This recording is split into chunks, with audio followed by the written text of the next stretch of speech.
سلام بچه ها، این ویدیو صرفا جهت آشنایی با نرم افزار ماتریکسه. بریم ببینیم چه خبره.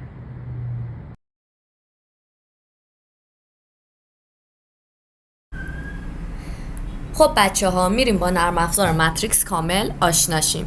3 تا نمای 2 بعدی داریم، یک نمای 3 بعدی. نمای اولمون نمای لوکین داون یا نمای تاپ هست که از بالا بهمون نشون میده. نمای تو فینگر نمای روبرو هست که کار رو داره از روبرو بهمون نشون میده. نمای ساید نمای پهلو هست که کار رو از پهلو بهمون نشون میده. یا نمای پرسپکتیو داریم اینجا که کار رو به صورت 3 بعدی بهمون نشون میده. این صفحه مربعی که اینجا میبینید که از مربع‌های کوچیک و بزرگ تشکیل شده، این صفحه گرید یا سیپلی نمونه که این بهمون کمک میکنه در طراحی.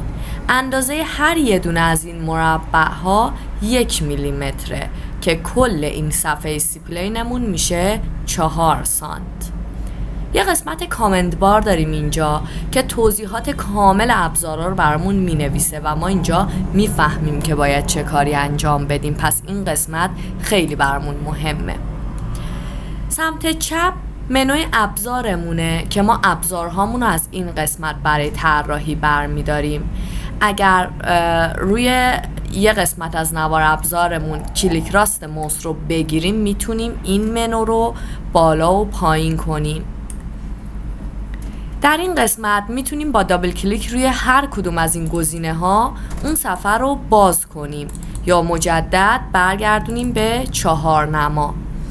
اگر به هر دلیلی خواستیم این صفحه رو کوچیک یا بزرگ کنیم و تقسیم بندی رو تغییر بدیم، اگر از وسط این آیکون ها بگیریم به این صورت میتونیم تغییرش بدیم. حالا اگر خواستیم برگردیم به حالت اولیه، از قسمت نوار ابزارمون روی ویو میزنیم و اینجا گزینه ریستور ویو پورت رو میزنیم و برمیگرده به حالت اولیه. اگر هر کدوم از این نوار ابزارامون رو حذف کنیم، دستمون بخوره یا به هر دلیلی ما اینها رو حذف کنیم، از این قسمت بالا میتونیم ویو رو بزنیم، این پایین ماتریکس مینیوز، این بالا ریلود مینیوز. دوباره ابزارهامون برمیگرده. یه آشنایی اولیه با نرم افزار ماتریکس داشتیم. جلسه بعد آموزش های بیشتری براتون میذارم.